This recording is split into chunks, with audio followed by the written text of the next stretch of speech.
Welcome back. We are still with Henky Prihatna, the Industry Head of Google Indonesia. Now, it looks like the trend in Indonesia continues to increase. One of the trends that's increasing is the use of smartphone yes.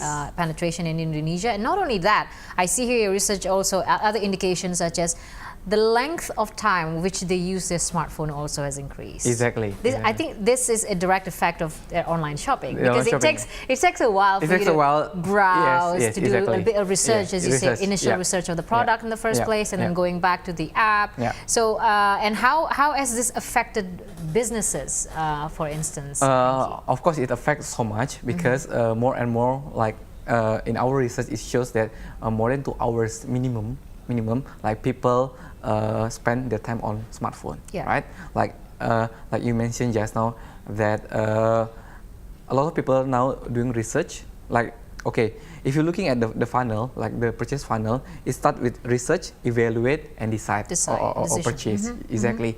Normally, the process, it takes like 30 days, like 20 to 30 days is to research. Really? To research.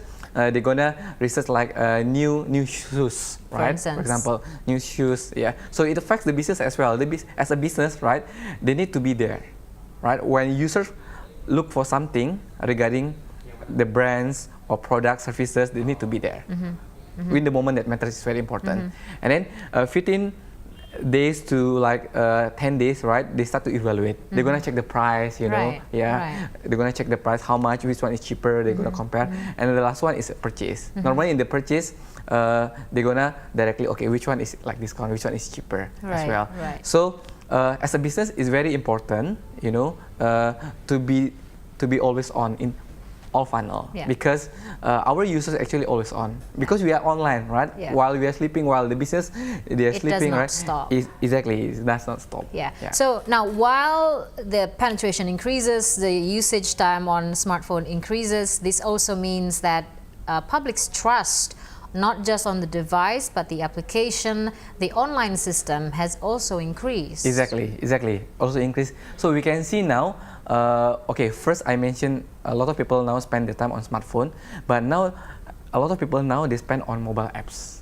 No, because they trust. They are loyal, basically. They are loyal. They install the apps, you know. So when they want to make a purchase again, they just go to app, open the app. But when you say loyal, though, we're not talking about loyal towards brands. Loyal towards apps. Towards apps, exactly. Towards apps. So this means that business have to be on their feet to make sure that their app works, and they're continuously upgrading their app. Upgrading the apps, So based on our research as well, actually 92%.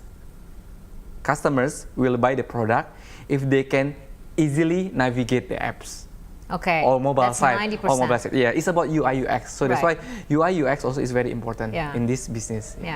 The user interface. User interface. Right? Yes. Because I was speaking to one of the CEO of one of the largest marketplace in Indonesia. It was interesting when he said that the first aspect that they need to have from the public is the trust. It's not just about the products that they offer, but what about payment gateway as well? Yes. So if you're looking at the journey of e-commerce, just now we are talking about trust, because we did a couple of research as well. The reason why people want to shop online at the beginning, of course, is about the price, because maybe it's cheaper, there are a lot of promo, right? But second part is about trust. It's about convenience, you know. So actually, price is not really like top priority for them. Exactly, the ultimate, the ultimate decider. That's why. But the convenience and the trust. If you trust this brand, if you trust this site, they're gonna come again to buy. Now, in your perspective and your observation, have businesses, e-commerce businesses in Indonesia, have seen these opportunities, this research, not just Google, maybe other research as well, to help them business use that as an opportunity for them to advance their business? Do you think they're very fully aware of these kinds of research and studies? Yes, I think more and more e-commerce players now, they are aware that it's very important to understand about the data, right? Because data beats opinion. They cannot just have feeling, okay, I think we are going the right way. They need to see the research, right? Like really the data. So I think this data really help them to strategize, right? Okay, I need to focus on mobile. I need to be always on because customer is always on. So this is customer behavior, right? They're gonna do research first.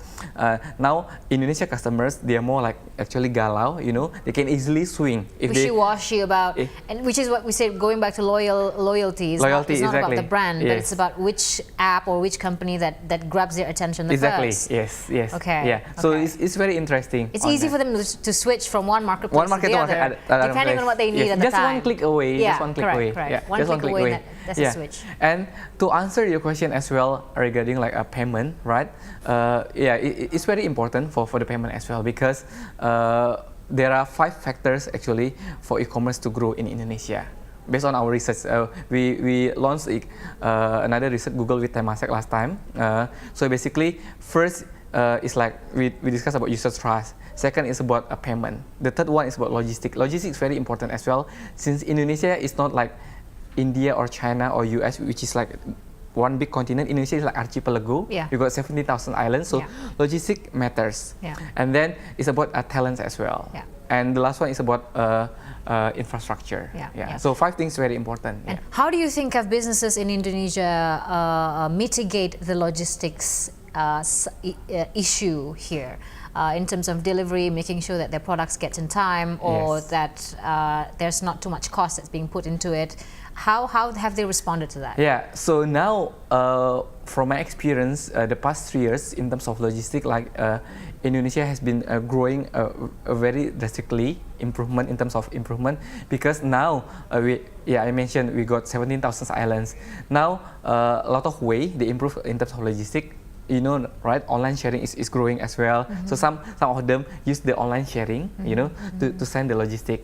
And then of course a lot of convenience stores. So you can pick up directly, the products. So I think these players, you know, they mitigate the risk by partnering with all these players. Just as I was to point out, they find strategic partnerships.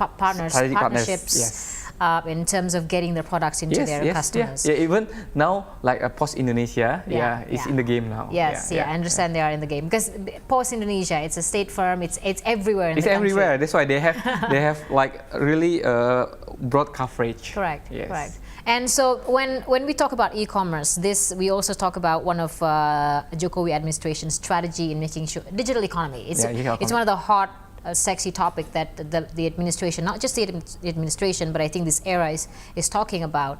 And what do you think is the potential for Indonesia in terms of making sure that digital economy in the country takes off? Yes. So if you're looking at Southeast Asia, right? Southeast Asia, based on our research, within the next 10 years, it will become like 200 billion in terms of digital economy. And almost half of it, like 81 billion, is going to coming from Indonesia, right? So Indonesia, within the next 10 years, will become the powerhouse of digital economy in Southeast Asia, because the number itself shows that 81 billion the next 10 years, and 81 billion actually is majority coming from e-commerce, like around 46 billion is coming from e-commerce. The rest is coming from travel, from gaming, right? But majority is coming from e-commerce. So I can see that when government has the roadmap for digital economy, I think we are getting there. Because if you're looking at these players now, these businesses that focus on digital economy are growing very tremendously for the past years. And we will talk more about infrastructure, which is a very crucial and critical issue when it comes to developing the economy, especially digital economy, when we come back after the short break.